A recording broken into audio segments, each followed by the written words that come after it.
Boldwood presents How to Read a Killer's Mind, written by Tam Barnett and read by Imogen Church. For our beautiful daughter, Harlow.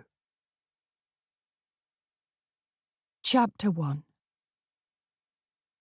Is there anything more crass than popping open a bottle of champagne to celebrate the discovery of 5 dead bodies? Such vulgarity fails to trouble our host, however, as he pours 3 generous flutes of ice-cold Amande de Prignac. "Ladies," he says, passing Chi and myself a glass each and raising his own to the chandelier above. "Here's to making the birdies sing." We sit in a mould-scented snug in the Palace of Westminster. The Secretary of State for Justice, one Barnaby C. Harrington MP, is our toaster-in-chief. His first sip alone probably costs the taxpayer £70. I look at Chi and clench my jaw. Not that she notices. "Thank you so much, Mr. Harrington," she gushes, eyelashes aflutter. "This last week has been such a vindication of all Emmy's work." I take a large gulp. The faster we drink, the sooner we leave. The shabby tan-orange sofa we've been plonked on is set against tall oak-panelled walls. A grand portrait stares down at us. The austere military man in the frame looks like he was painted midway through colonic irrigation. Harrington stays standing. Classic power play, in a dark grey pinstriped suit, complete with bulging waistcoat. "This is seriously good news for all of us," he states.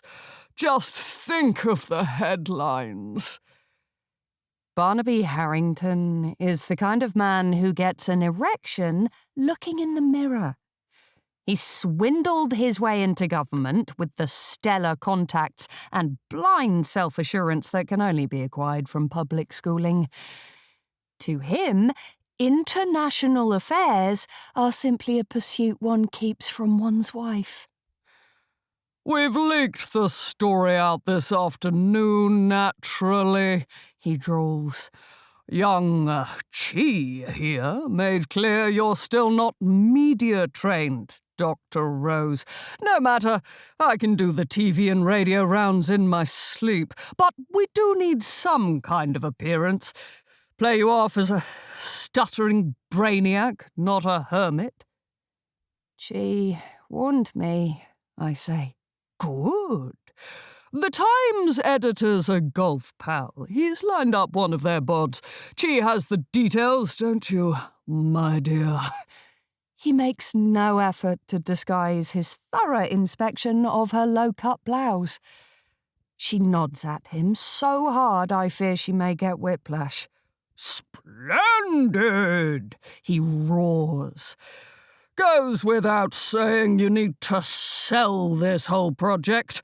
Pioneering, world-leading, terms like that are best."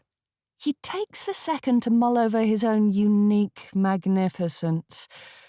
He's the only man I've ever met whose accent alone basically confirms his forefathers traded in slaves. "I wouldn't mention this little soiree, though," he instructs, wagging a sausage finger. "Could be misconstrued. Just call it a conclave. Yes, an official conclave." "Can't we just say it's a meeting?" I ask, frowning. "People don't get invited in here for meetings," he scoffs. "I just thought you'd both get a kick out of supping champers in the corridors of power. Want to tell the grand kiddies?" Chi giggles in agreement. This isn't even Harrington's office. It's basically a broom closet he's nabbed for 10 minutes. I wish it was an office. Then he might stand a little further away and I wouldn't have to breathe in his onion breath. His office is at the Ministry of Justice, the place he deemed it suitable to meet us when we were plain old Emy Rose and Aoki, before we became world-leading pioneers. I finished my drink and thud it down on the mahogany side table. One other thing, Dr. Rose. You're a player down now George Petty's off the books.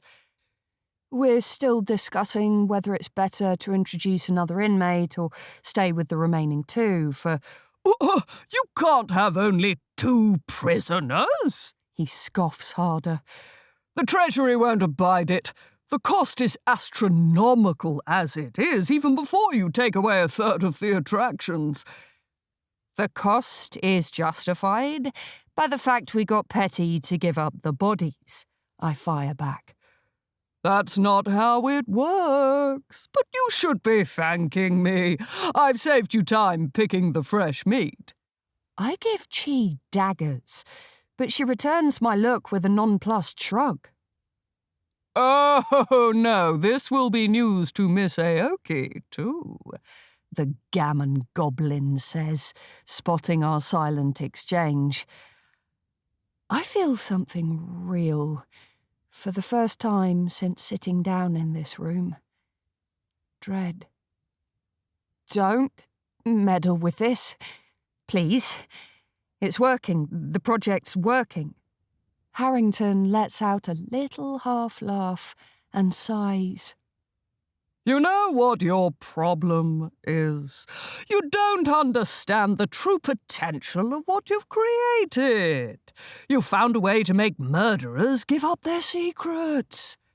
One murderer, I correct him. Selected under strict conditions and on specific scientific parameters, with 2 other men still in a very delicate phase of the study. But Petty changes everything, Harrington states, pouring himself another hefty glass without sharing. You said it yourself straight after he confessed. You'd manipulated the environment around him to such an extent that he wanted to give it all up. Clandestine consent. That was your phrase.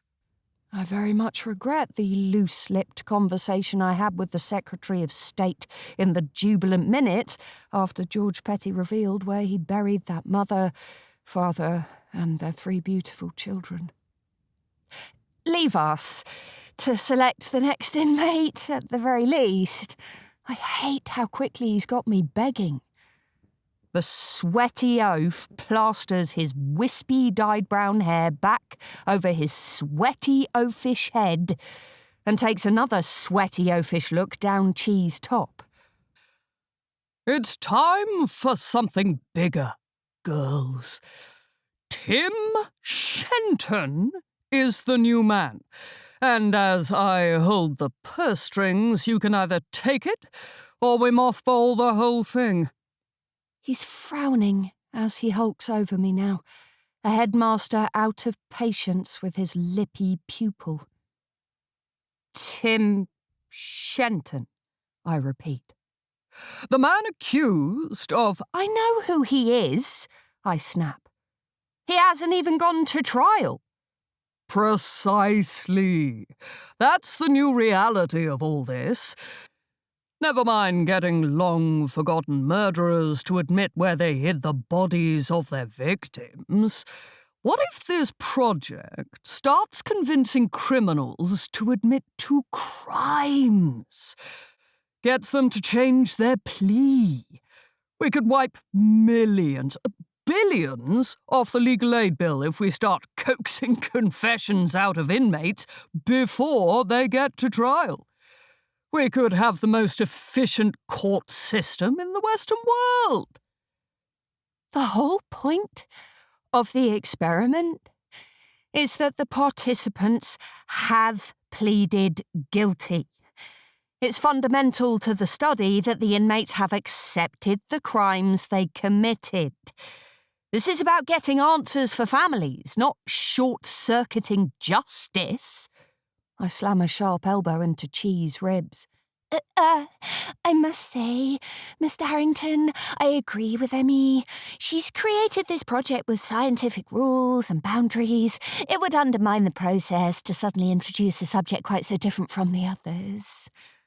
The MP shakes his head, a patronising glower smeared across his haughty mug. Maybe I didn't explain myself. This is happening. The money this thing is costing, it's not good enough to just get one win every 6 months. Either we dream bigger, or we get cut before the spring budget. In March? I gasp. Exactly. Which is why it works well with Mr. Shenton. His trial is slated to start in the new year. I've spoken to the Attorney General. She's happy for you to take him for 3 months, which will then leave them about 6 weeks for both sides to finalise the case with any extra evidence that arises from his time with you. But if you do get a confession out of him... Harrington mimes washing his hands. And what if he's innocent? Prosecution assures me he's guilty. But just between us, the case they've been passed by Plod is a bit thin. It's all very political, over your heads, but that's why a confession is the name of the game. You've had your little experiment. We've got a PR victory at last. But to survive from here, we need more than crumbs. Crumbs? I feel sick. He's always been a fetid arsehole, but until now I'd truly been stupid enough to believe he at least bought into what we were trying to achieve. Oh, and the Times have got the tip about the new recruit, Shenton, he blusters on. So no letting the side down in the interview with any of this negative Nancy routine. We're on our feet and being ushered to the door. I follow Chi in a daze. Here's some docs on Shenton, he states, passing me a brown A4 envelope. It feels heavy. Sets out the 3-month timeline in more detail. Agreement in there signed off by the AG, overview of the case, some choice images from the crime scene too, so watch out for them. But I'm serious. You've got 3 months to come up with the goods on this chap, or it's sayonara to it all. I have no words. Lost between panic and fury. Barnaby C. Harrington. One can only speculate as to what the middle initial stands for. Chapter 2. I'm trapped, and he knows it. I fume at Chi in the glitzy hotel bar. He's going to ruin everything. Chi stays mute, the straw of her cocktail ever present between her lips. I know a bit about Tim Shenton. He doesn't fit our profile at all. He's a lot younger, too. With Petty gone, it was full steam ahead on Elkins. But now... what if I've missed my chance? What if it never happens? What will I tell Mum? I want to kill him. Chi puts her empty glass down and waits for my eyes to meet hers. She's all the kinds of calm I usually pretend to be. You're spiralling, Em. Tomorrow will be better. Just treat the newbie like the others. New man, same approach. Tim Shenton is just the new George Petty. Yeah, but if Shenton doesn't confess, we get shut down. That's not like Petty. What if he's innocent? The case would collapse if it ever gets out that the MOJ wants him found guilty. Harrington's gambling on me keeping stum, and he knows I will. Prick! Wait and see is my advice. You knew they wouldn't fund this forever, and who knows, if you do get a confession, maybe you'll get months, years longer to work on Elkins. If you even need it, she says, flagging down the bow-tie-clad waiter at the bar and ordering herself another amaretto sour. The barman looks at me. Malbec, please. I knock back the remainder of my last one and embrace the rich Moorish tang as it slips down. Maybe I just basically ignore Shenton, put everything into Elkins. That's what you've been doing the whole time anyway, she observes, mischief in her eyes. Shut up, I reply, smiling. And can you stop grinning and laughing whenever we're with Harrington? If I'm nice to him, it makes him nicer to me. Our fresh drinks are pushed across the bar towards our high stools. We chink glasses. I've got a new nickname for him, you know. Thought of it earlier while he was staring at my chest, Chi says. Yeah? King Lear. My big booming laugh shatters the ambience of the Art Deco bar. Chi is the funniest, biggest-hearted and unashamedly honest confidant one could ever hope for. My best friend for almost 16 years, an exceptional listener with an incorrigible zest for adventure. She's an impeccable dresser, too. Outfits always striking, yet effortless. Tonight's black Zara blouse, white All Saints jeans and Saint Laurent mules proved no exception. We're very different, though. I once told her she'd been too coquettish with the teenage male barista at our local Cafe Nero, and she just replied, "Thank you." We met at uni, both doing English lit, neither having a clue what to do afterwards.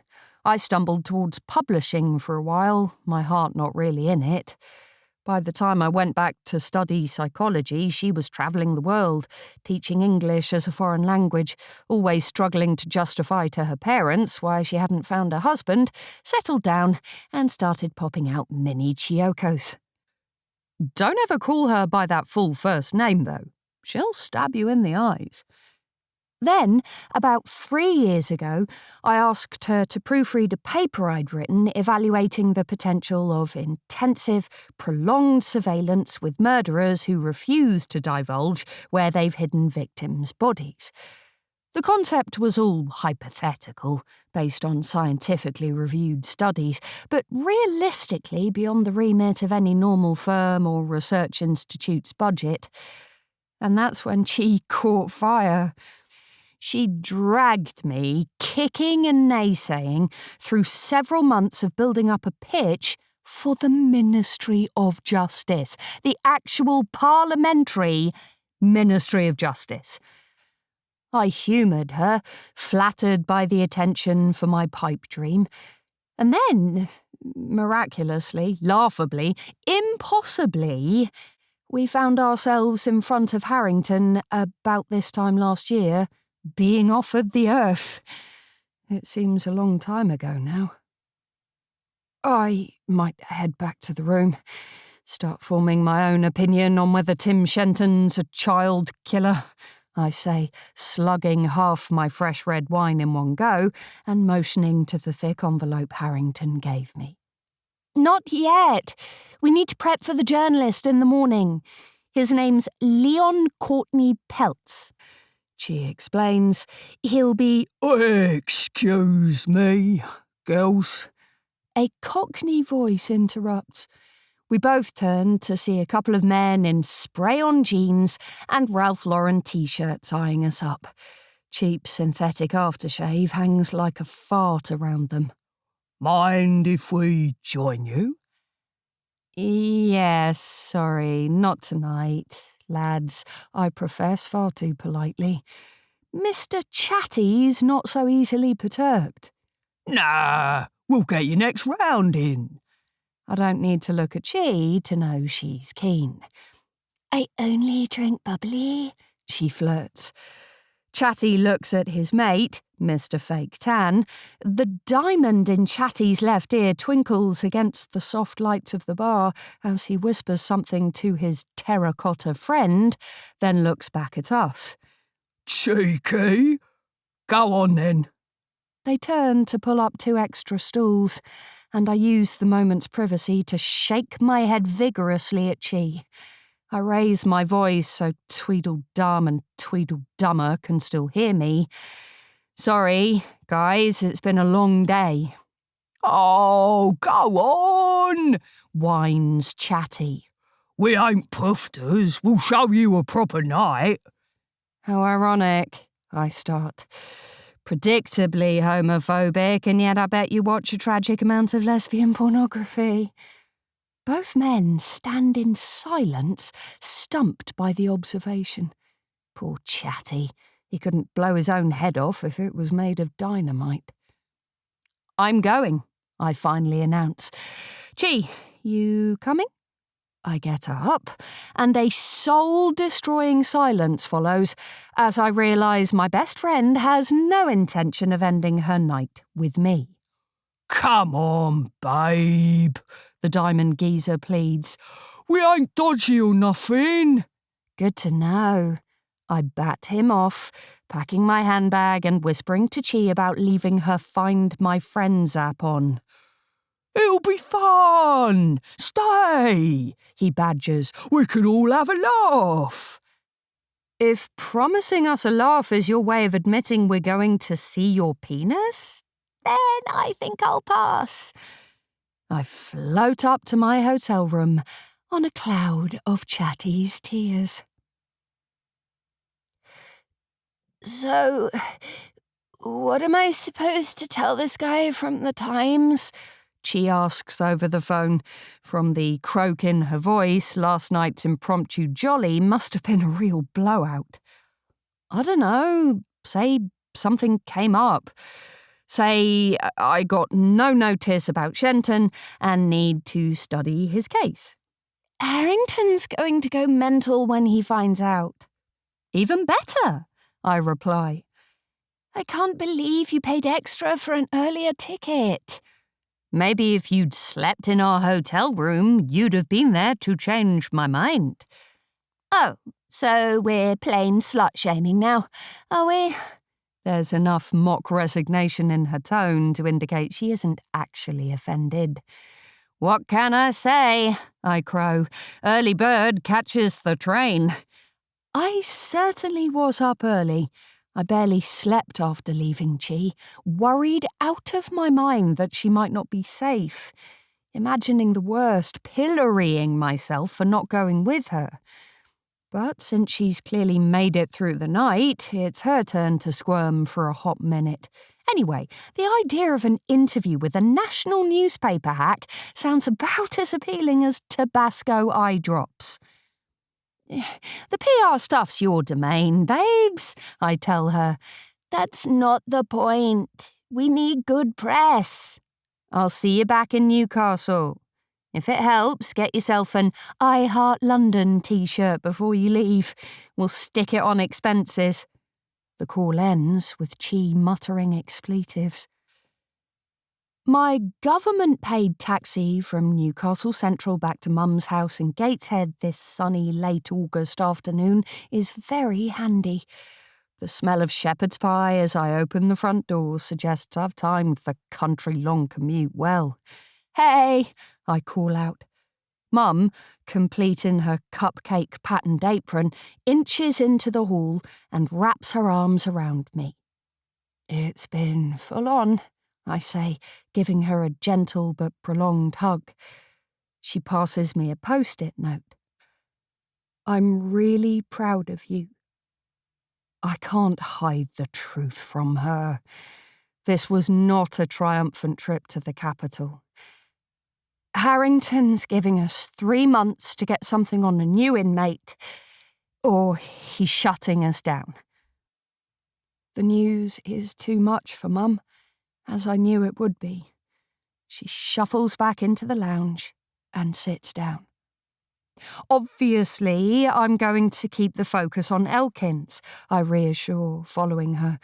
I'll get him back in first thing tomorrow. See if all this change has dislodged anything. Mum motions to a whiteboard she keeps on the coffee table. I pick it up and pass it over. Her small, fragile hand keeps a shaky grip on the felt tip as she scrawls in her usual spidery script. She gives the whiteboard back and stares at me, her wide eyes laden with worry. I read the message out loud. 3 months? You've already had 6. What if it's not enough time?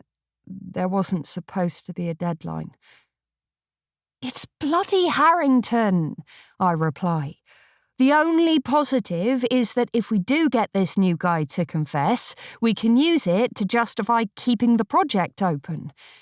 Or maybe it won't take 3 months to get Elkins, I say, trotting out the same prosaic claims Chi used last night. Mum nods and returns to the kitchen to plate up dinner. The home cooking is as delicious as it smells. Luscious, buttery mash on top of rich, earthy lamb mince, crunchy carrots, and a hint of mint, just the way I like it. We listen to the news on the radio as we eat, then I do the washing up. It's always been the same routine. Ditching my original degree and career in my mid-20s in favour of pursuing a doctorate in psychology was about as financially savvy as buying shares in the Titanic, hence why I've never properly been able to move out. It's been a godsend in recent months, though. Her osteoporosis is worse than she'd been letting on. She needs someone here every day.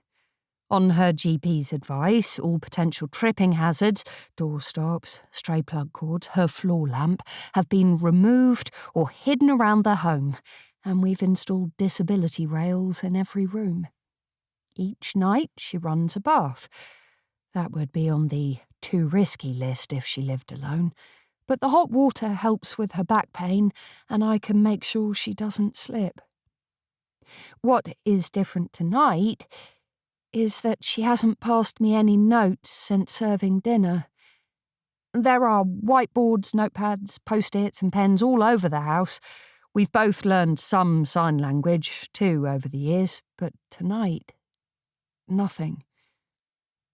I'm kneeling next to the bath, stroking a steaming, soapy flannel down her back, when her tiny bird-like frame begins to jitter.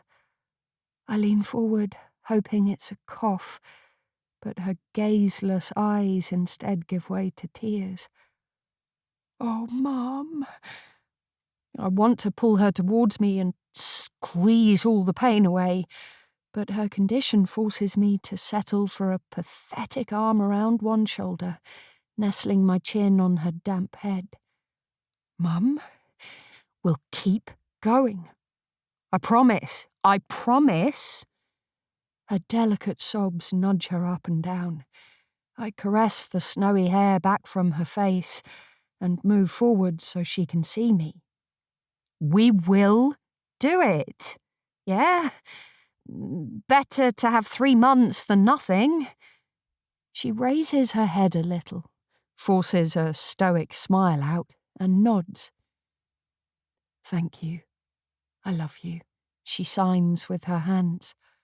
I love you too, I sign back.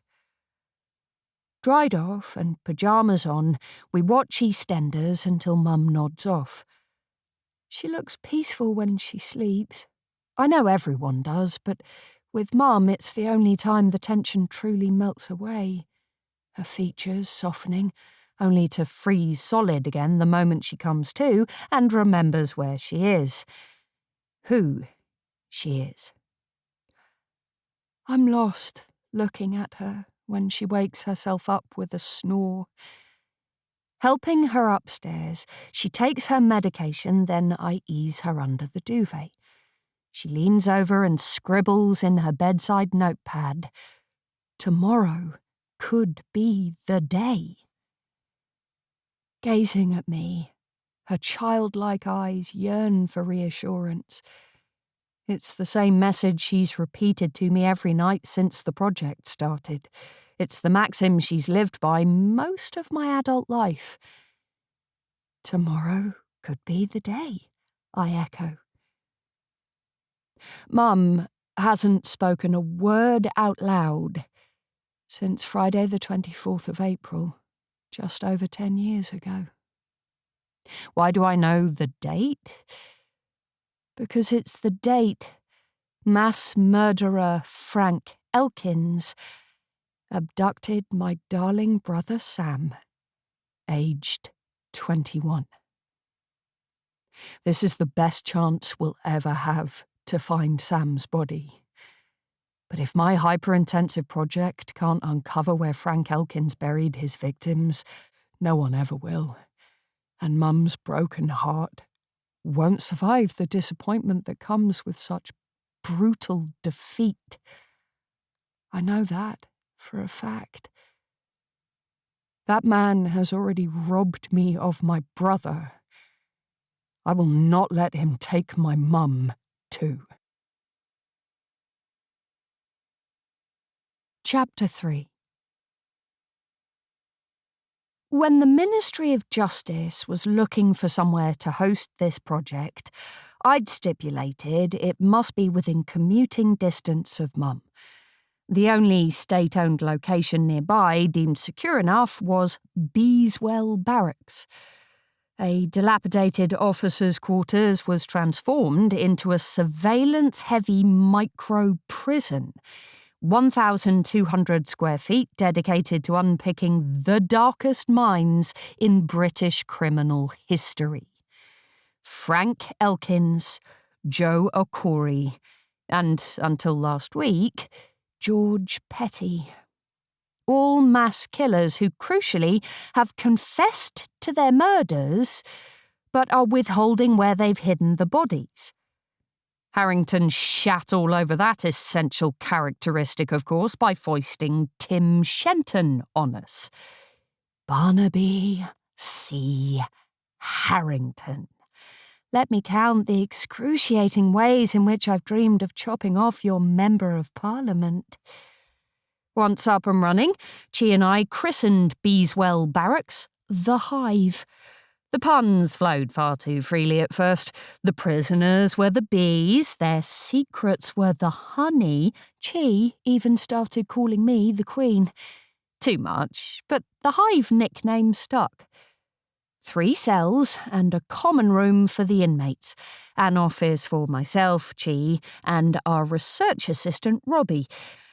A security suite manned around the clock, and the main theatre of combat, my interview room, where Elkins eternally crushes me. He sits in there this Friday morning. As ever, his arms are cuffed to the sides of his chair, and, as ever, he doesn't acknowledge my entrance. Thin, straggly, grey hair weeps down the sides of his puce face, falling towards his eyes as he hunches forward, staring at the floor beneath the table. His medical records state he's 6'2" tall, but you wouldn't guess it. His proportions don't match up. Withered legs and arms under his dark blue tracksuit are little more than scaffolding. A wilted nose and shriveled lips seem overwhelmed in his broad, gaunt face. But a protruding pot belly appears to be the main foundation, stopping his head and shoulders tumbling forwards onto the table. Don't be fooled by the feeble physique, however. This man was capable of unimaginable cruelty. He's known as the Dentist. That's his serial killer moniker. He pulled out 3 incisors, 2 top, 1 bottom, from each of his 5 victims. That's 15 teeth, all found in a bag when he was arrested.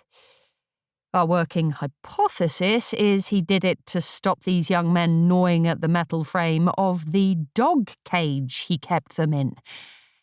That insight alone haunts me every single day. Sam's innocent, full smile flashes across my mind, and my stomach lurches. I repeat Mum's notepad mantra, tomorrow could be the day. It's a hard truth to keep telling myself, though. With the other two inmates, George Petty and Joe Corey, progress has been palpable. Trust has grown, details have emerged, and, in Petty's case, we cracked the code. Not Elkins. He devours countless books on nihilist philosophy. He never causes any trouble with his fellow prisoners. Observing him via the camera in his cell, we've even ascertained a complete lack of libido. But in here with me, nada. In the office, we keep chalking up new ways to outsmart him. Not one has worked. We can't even claim we're back to square one because we've never left it. The only chink in the armour we've ever glimpsed is a bizarre tendency to snap into his late mother's voice, mimicking her, reliving childhood conversations. "Don't do that, Frankie, please, don't do that, darling," he squawked once, suddenly high-pitched and desperate. "I love you, Frankie, you know that, don't you?" That was another one. A haunted skull could fall on me in the middle of the night and start gnawing at my face, and it would still be less creepy than that time-travelling voice he does. It sends sickly shivers down my back every time. His mother died when he was still a teenager, leaving him in the hands of his violent father.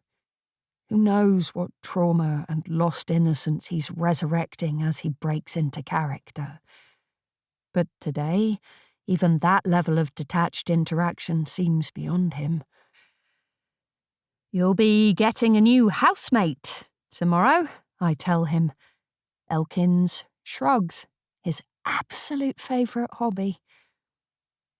Today's line of attack: make him feel cleverer than his fellow inmates. See if stroking his ego encourages him to boast about his crimes. It's the exact opposite of the minimisation techniques I've used in the past to chip away at so many inmates' belief in their own legend.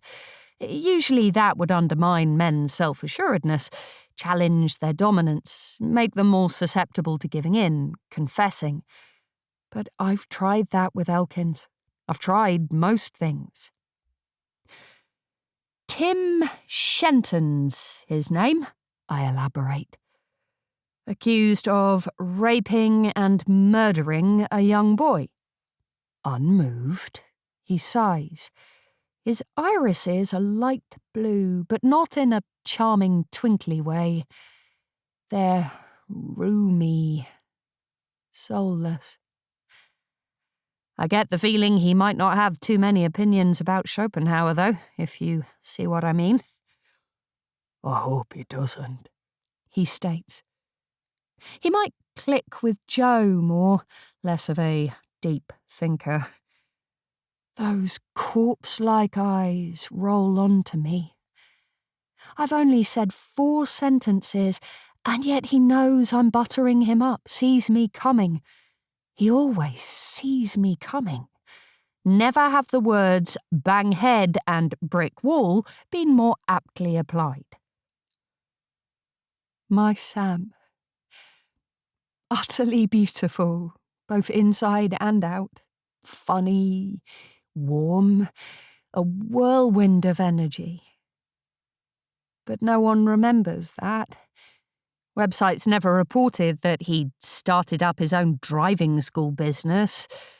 TV reports never mentioned that his heart would melt every time he saw a dog in the park. Newspapers didn't explain the way he could make me laugh until drinks came out of my nose and my sides ached for relief. All the things that made him an individual were forgotten. He was just Sam Werberth, the 5th and final victim of Frank Elkins. The most thorough descriptions might give his age and where he was from, but that was it.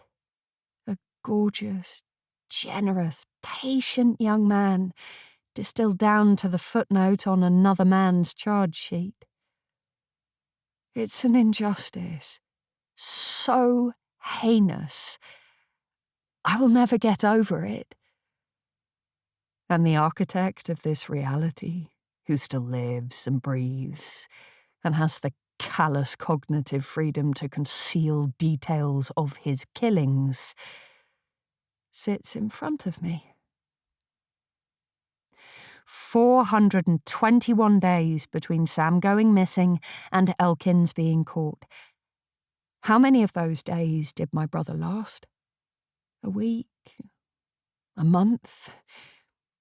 Was he still alive when we held the candlelit vigil a year to the day after he was taken? And what must he have gone through? Elkins liked to kill, but he also liked to hold hostage, to torture.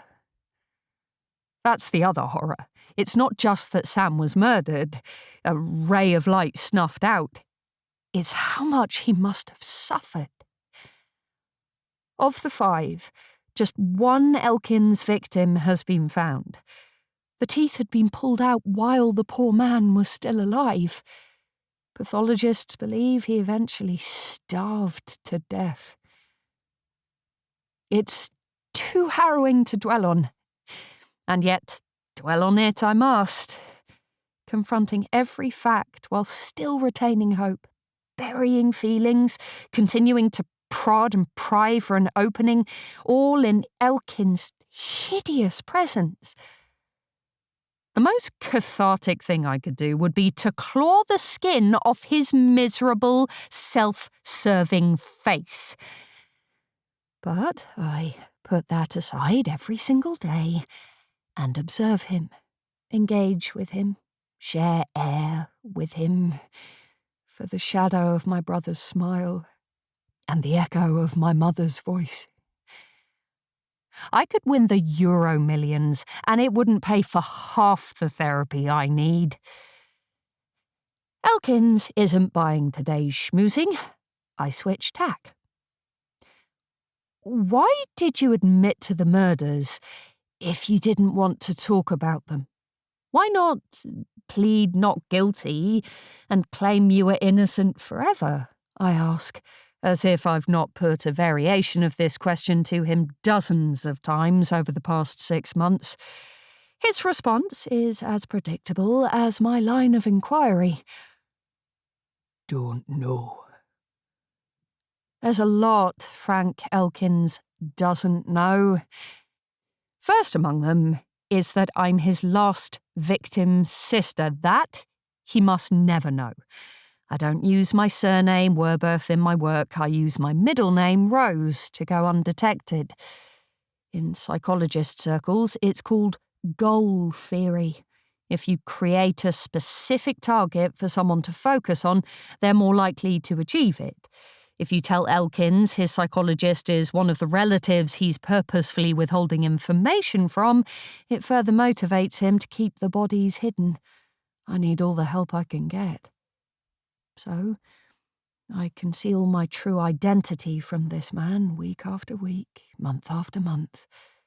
Today, he's giving nothing. Who cares?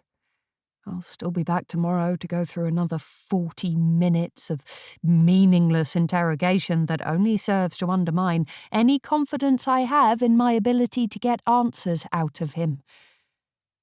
But it will take more than professional humiliation and emotional obliteration to stop me. Because stopping would be admitting to Mum, we've lost. She's lost. Never. Tomorrow could be the day. Chapter 4. Joe Okori sits at his digital chessboard in the Beeswell prison common room. He'd dearly love to play with proper wooden 3D pieces, But that request was denied. While his eyes stay on the flat touchscreen, his ears are glued to the exit door. He needs to be in position as soon as the keycard clicks. The game in front of him is all but over anyway. Knight takes knight, pawn takes knight, rook slides along the back rank, check, king moves, queen takes queen, computer resigns. Maybe he should just restart and try beep, click. On his feet and at the door to George Petty's cell in a split second, he stands ramrod straight, hands behind his back. The zap of excitement is short-lived, however, as Frank Elkins tramps back into the common room and lowers himself into his usual seat at another table, where his big, boring book has been sitting waiting for him.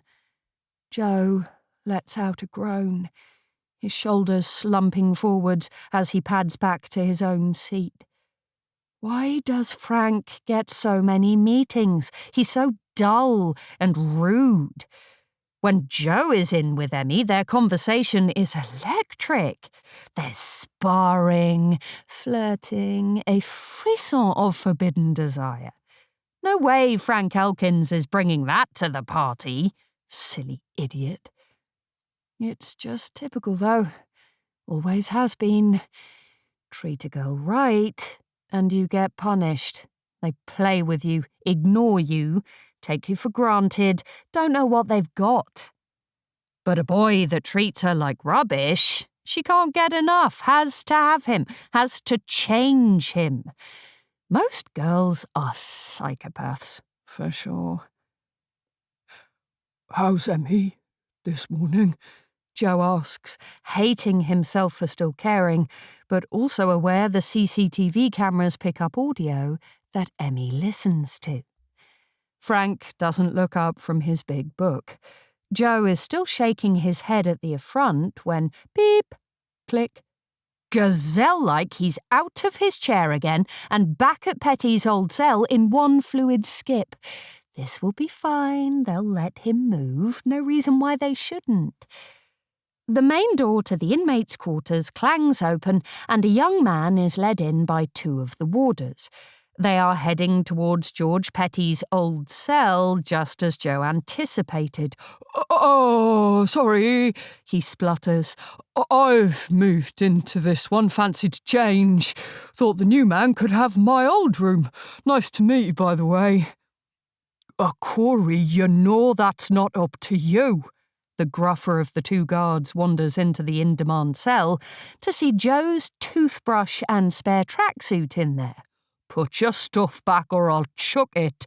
But why can't I switch? It makes no... Or Corey?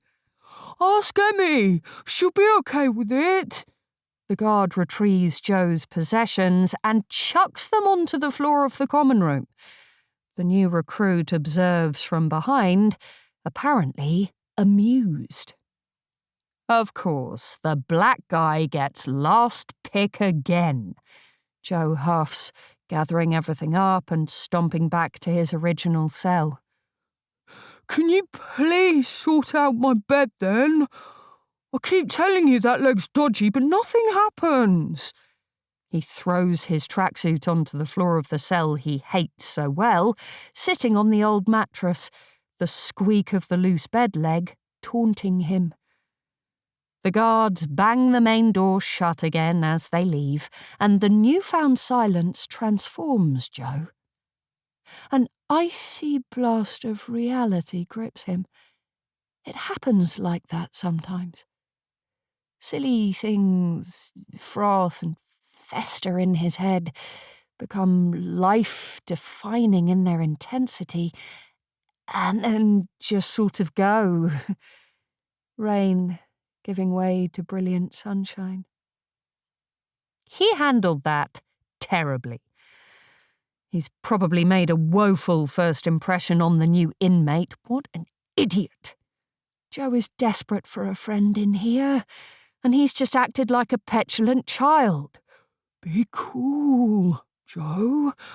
Why weren't you cool? He needs to go back out, welcome the poor man. He creeps over to the doorway of the new arrival. "Hello?" The young man is sitting on his bed with his feet up, eyes closed. He must be half Joe's age at least. Curling soft fingers along his forehead and down the sides of his face to move greasy brown hair, the stranger gives a vacant half smile. "Joseph Corey, yes?" "That's right." Joe can't believe his luck. The man's not annoyed. "I'm Joe, and we've also got Frank out in the pen."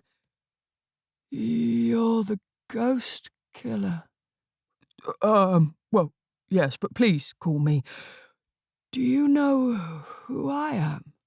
The man interrupts, speaking slowly, eyes still closed as if he's about to drift off to sleep. "I don't, sorry."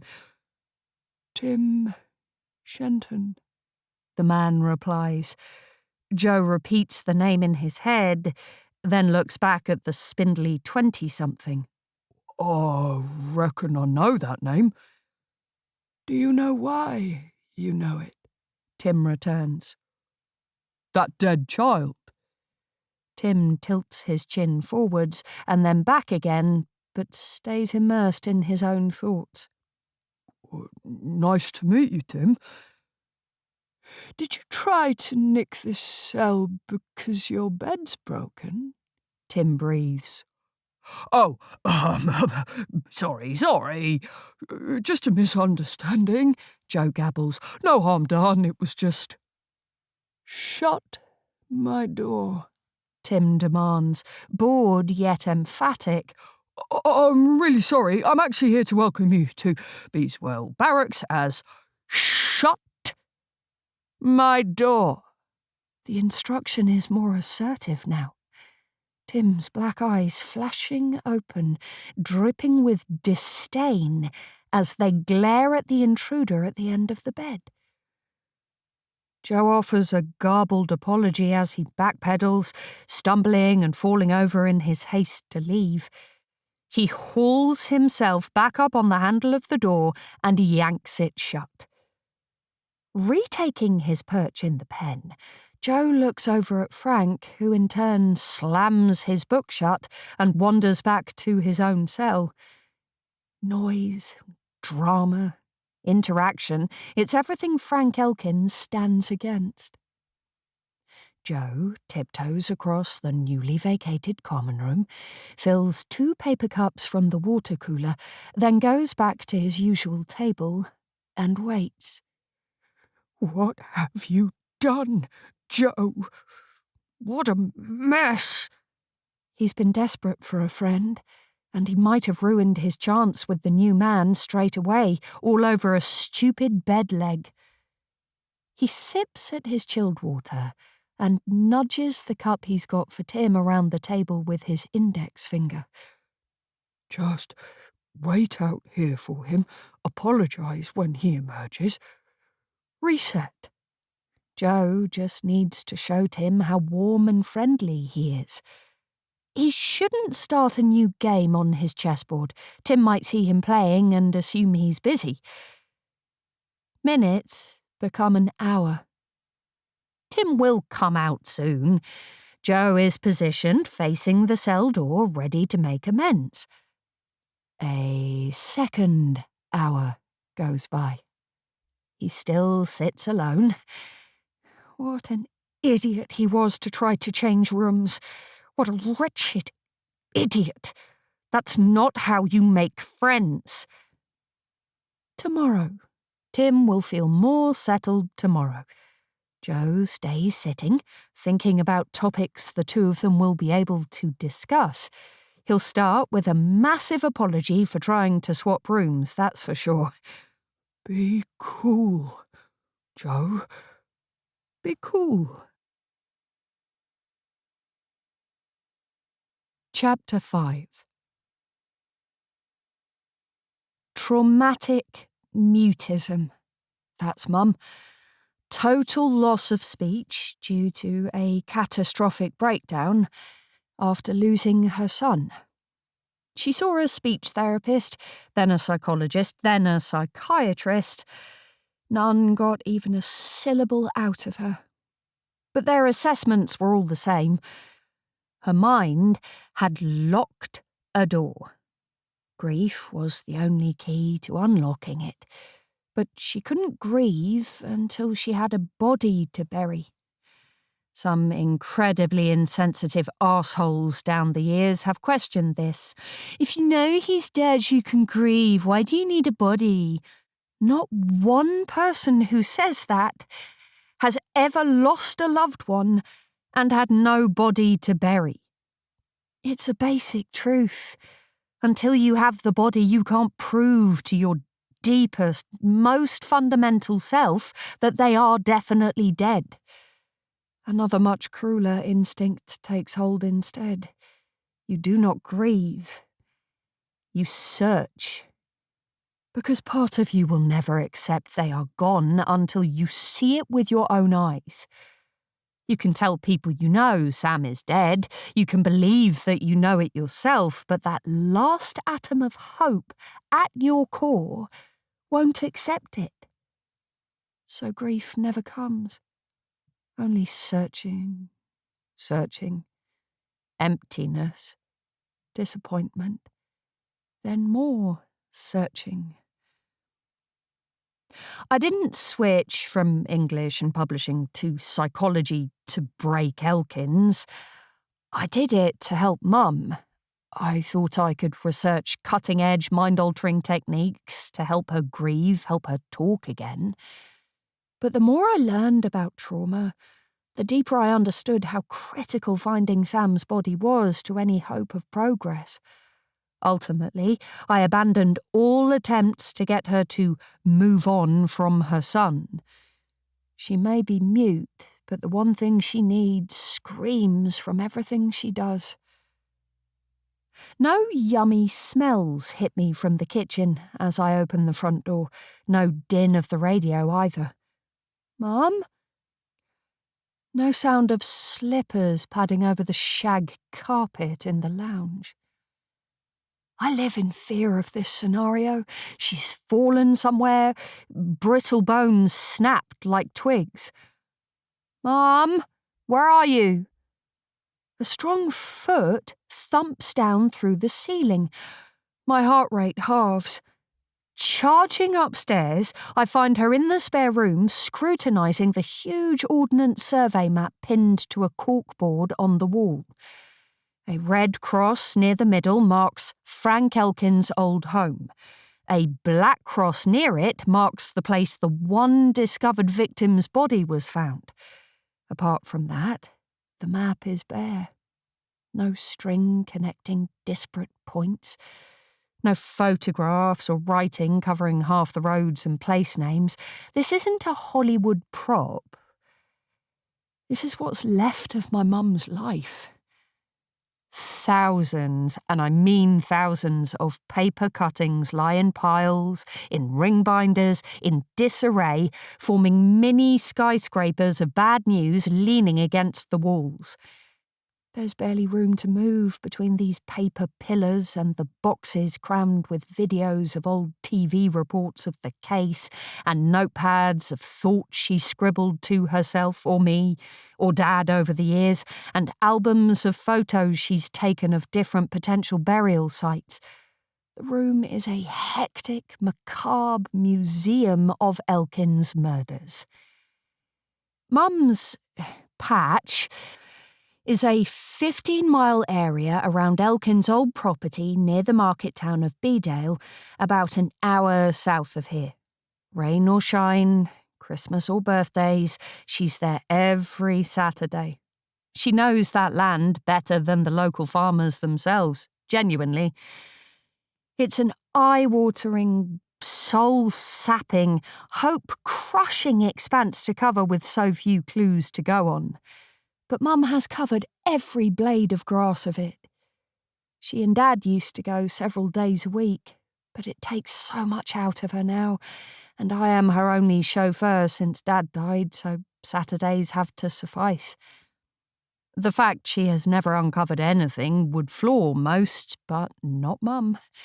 As I say, until you lose a central foundation of your life, you have no idea the punishment you'll put yourself through to bring them home, give them closure, create one last tiny, dignified memory with them. Oh, where are you thinking for tomorrow? Better to be keen about her weekly expeditions. The day she wants to stay home will be the end of her. She draws a circle with her tiny index finger at an area about 1 mile wide. She'll have been there 12 times over the years, but it'll be our first time together. Great! I rub her back and lean forward to nuzzle into the crook of her neck. She's warm and smells of... well, she smells of Mum. She kisses me gently on the cheek. She also has out the infamous CCTV grab from the day itself, on a camera located about 3/4 of a mile away from where Sam vanished. It's grainy, but you can make out Elkins driving and his van's number plate. It wasn't enough evidence alone, of course, but slowly, far too slowly, police put this together with some other sightings of that van and Elkins at suspicious times relating to several of the disappearances. By the time officers had put enough pieces together and gained a warrant, Sam had been gone over a year. The only traces of him left were his teeth in the front of the van and his blood in the back of it. Detectives just seemed relieved to have caught Elkins before he struck again, which was about as comforting to us as a sledgehammer to the temple. I slip the CCTV picture back into a binder, out of sight, and give the top of Mum's head a small tickle. Her hair used to be dark brown like mine, but flipped to bright white within a year of the disappearance. Come on, I'll run you a bath. Tomorrow could be the day, she signs, looking up at me. Yeah, I whisper. Grief never comes, only searching. We're in Bedale before 9 a.m. The rain isn't heavy, but it exists, and the end of summer air cloys, sweat clinging to the inside of my khaki green waterproof.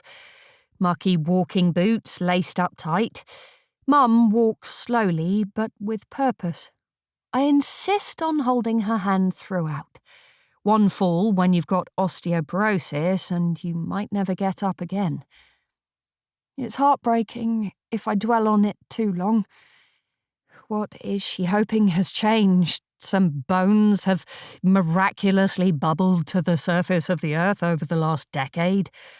An underground bunker-cum tomb has somehow emerged that she didn't see the first 10 times round. It doesn't serve anyone to think like that, though. Her hunting ground is not totally random, it must be said. While I may not have managed to extract any clues as to where the bodies are, we do have 1 or 2 slivers of evidence to go on. Elkins lived in the same house near Bedale his whole life. He worked as a farmhand from the age of 16. He had a van that he used for his work but never had a licence, with farmers who worked with him regularly noting how poor he was at driving. This all heavily suggests he will have hidden the bodies in the local vicinity. He didn't have the wherewithal to plot anything more elaborate. Law enforcement and fellow psychologists agree that almost every killer will hide bodies in an area they feel comfortable and familiar with. This is the only place Elkins has ever known. If he had wanted to throw detectives off his scent, he should have at least abducted from further afield, but the victims all vanished less than 6 miles from Elkins' home. And there is the biggest clue of all. One of the bodies was found, buried in a shallow grave in the far corner of a field on one of the farms where Elkins did harvest work. Ollie Vaughan, discovered about 2 months after he went missing. This was actually the second murder Elkins admitted to once caught. He'd killed his own brother, Vinny, first, then Ollie Vaughan. Third was Damien Macari. Fourth was Nathan Brockhurst. Fifth was Sam. All young men between the ages of 14 and 20. He's never given us a sniff of motive, but our working theory is that he maybe killed his brother in a fight and then mentally collapsed, flitting between wanting replacement brother clones, then growing guilty or bored of them, but knowing he couldn't let them go, leaving them to die in the cage in the back of his van. The discovery of Ollie Vaughan was barely 3 miles from Elkins' front door, exactly as all statistical models would suggest. It would be astonishing for a killer such as Elkins to change his MO very much, even in relation to body disposal. Mum's cast-iron conviction is that Elkins didn't start dropping his victims into the sea or dissolving them in acid after Ollie Vaughan was found. What serial murderers often do is hone their techniques, develop their skills, learn from their mistakes, and that is what Elkins has done. He got complacent with the second body, so resolved never to make the same mistake again. He still buried his victims, he still used the fields he knew well, but my word did he make sure he did a better job in future. Other families who go on weekend strolls must find the trip so tedious without the eternally silent walking partner and lack of dead brother to search for. I pity the sods, I really do. Speaking of sods, we trudge on, the squelch of loosening mud under our boots as the mizzle encroaches. But all Mum's reasoning is important. This isn't pointless plodding. This is the psychologically logical, evidential route any sane person would take if they had studied every aspect of body discovery half as long as she has. Put another way, if Elkins had abducted Mycroft Holmes, Sherlock would be looking in the exact same places Mum is. She shared everything she's learned with the relatives of the other victims too. Occasionally, we'll bump into a fellow parent or sibling from the Brockhurst or Macari families out on their own endless search. What jolly reunions they aren't. Mum and I play games sometimes while we walk, test how well she knows the terrain. Tell me something unique about the next meadow through that gate. That's an easy one by Mum's standards. She could probably name and describe every...